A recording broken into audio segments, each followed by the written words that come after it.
So ngayong araw naman guys, napakarami nga pala nating nahuling mga ayama dito sa mga tinaan natin na panghuli. At ang lahat nga guys ng mga nahuli natin ngayong araw na ayama ay ilalagay lang natin dito sa ating palaisdaan para palakihin at patabain sila. So what's up guys? What's up mga kanapadaan lang? So ngayong araw guys, syempre may panibagong adventure na naman kami kasama yung mga kaibigan ko. Pero syempre guys, kahit umulan o umaraw ay palagi pa rin tayo dito may adventure para meron tayong pang ulam. At dito nga guys, syempre dali-dali na tayong sasakay dito sa napakabilis at napakaganda nating bangka. Medyo na late nga lang pala guys kami ng alis ngayong araw kasi medyo inintay ko pa dito yung mga ibang kaibigan ko at nagsama-sama pa kami bago kami makapag-vlog. Pagkarating nga guys namin dito sa munti namin palaisdaan ay sakto dumating na rin yung tatay ko dito galing sa pangangawil ng mga isda. Tapos ayun, agad na rin nga pala namin pinagtulungan itong mga panak na itataan namin at lalagyan na guys natin ng pamain yan para makapagsimula na rin kaagad kami. Medyo marami nga pala guys tayong mga panak na itataan ngayong araw kaya syempre kailangan nating magtulong-tulong. At hindi na rin guys namin pinatagal yan, syempre pumasok na rin kaagad kami dito sa mangroves. Ito nga pala guys ay labas ng palaisdaan natin. Kasi nga pala yung mga mahuhuli natin dito ng mga alimango o mga ayamay hindi natin puputripin bagkus guys ay aalagaan natin yan doon sa ating palaisdaan na ayamahan. Habang nagtataan nga guys kami dito ng panak kasama yung mga kaibigan ko ay nauuhaw kami kaya uminom muna kami dito ng buko. Kaya nga pala guys natin naalagaan yung mga mahuhuli nating alimango dito para mas palakihin at mas patabain pa natin sila para pag pinood trip guys natin ay sobrang lalaki at napakatatabaan nila. Nasa 30 peraso na nga pala guys yung nailagay namin mga alimango doon at eto dadagdagan ulit natin kaya nanguhuli kami ngayong araw. Ganito nga pala guys ang paraan kung paano magtaan itong mga panak. So yun guys, nagtaan tayo ngayon kung mapapansin nyo low tide pa sila.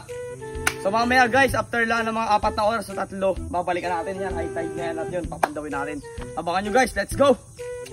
Tapos ayun, makalipas nga lang guys ang 4 na oras kung mapapansin nyo ay high tide na rin dito sa mangroves natin at panahon na guys para pandawin natin yung mga tinaan natin pala kanina. At syempre guys, ayan nagpakita na rin yung camera girl natin at gusto raw niya guys makaranas na pumandaw nitong mga panak na tinataan namin at hindi lang daw guys siya yung puro taga video na lang. Kaya eto guys, dali-dali na namin papandawin yan. Abot ko lang dyan. Bubula, meron. Uy, meron, bakit ay? 1-0. Nice oh. Meron guys oh, babae. Pakita mo sa kanila. Babaeng alimango. 1-0. Ayos, sunod ulit. May mga pagkakataon rin nga pala guys na wala ring nahuhuli itong mga panak namin. Pero kadalasan guys meron talagang nahuhuli at sunod-sunod talaga yung aming nakukuhang mga alimango. Kaya nga pala guys high tide o lantong natin kung tawagin pinapandaw itong mga panak natin ay para hindi guys mahalata nung ayama na pag lumiliit na yung tubig ay nakulong pala sila doon sa loob ng ating panghuli. Sakto-sakto naman guys itong mga nahuli naming alimango kasi hindi siya guys ganun kalalaki. Talagang okay na okay lang para alagaan at palakihin at patabain natin doon sa ginagawa nating alagaan ng mga ayama. Sobrang dami talaga guys mga similya ng alimango dito sa labas ng mga mangroves na to kaya madali lang tayo makakaipon dito at mas madali tayo makakapagpaalaga ng marami. Medyo nahihirapan na nga guys sumabol dito itong camera girl natin. Kitang-kita nyo naman na talagang hirap na hirap siya dyan sa mga putik at sa mga damo na nasa paligid. Mabilis na rin nga pala guys kami ditong natapos sa pagpandaw kasi pinagtulungan na rin lang namin itong mga kaibigan ko kaya eto dala-dala na kaagad namin yung mga panak na nataan namin. At panahon naman guys para alsin natin dito sa loob yung mga nahuli natin kaya eto guys inuna ko na itong isang babaeng ayama at napakatapang yan guys at ayaw pa nga niyang magpahuli.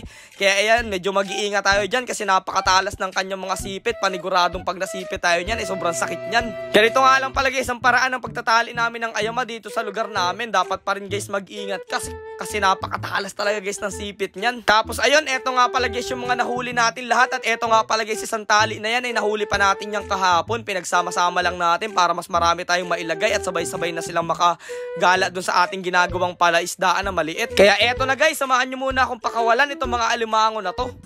So yun guys, nandito ako ngayon sa palaisdaan naming maliit na alagaan natin ng mga alimango. At eto guys, so pakita natin sa kanila yung mga ilalagay natin mga alimango dito guys. So yan, papalakihin at patatabain natin dito. Meron pa tayo ditong medyo maliliit to. Ayan o. Grabe ito guys, so napakarami ng ating papakawalan no. Kaya yan, samahan nyo ako guys, pakawalan natin to isa-isa. Let's go. Unahin na natin to. Itong isa ang sipit, ilapit natin para makita nila. Ayan. Guys, ganyan naman oh. Talagang ano silang maglakad oh. Gustong gusto nilang makawala oh. Mas marami naman silang makakain dyan. Ito pa, ang dami pa oh. Dami natin aalpasan. Tatabain pa natin ang todo. Okay, yan kayo. Let's go. Dami niyan, ito pa oh. Tapang nitong isa guys, oh. Talagang agresibo siya. Kaya ayun guys, natapos na nga pala natin ditong ilagay yung mga alimangot. Kailangan na lang natin silang pakainin. Kaya hanggang dito na lang muna guys. Kita-kits na lang ulit bukas. At syempre, to God be the glory.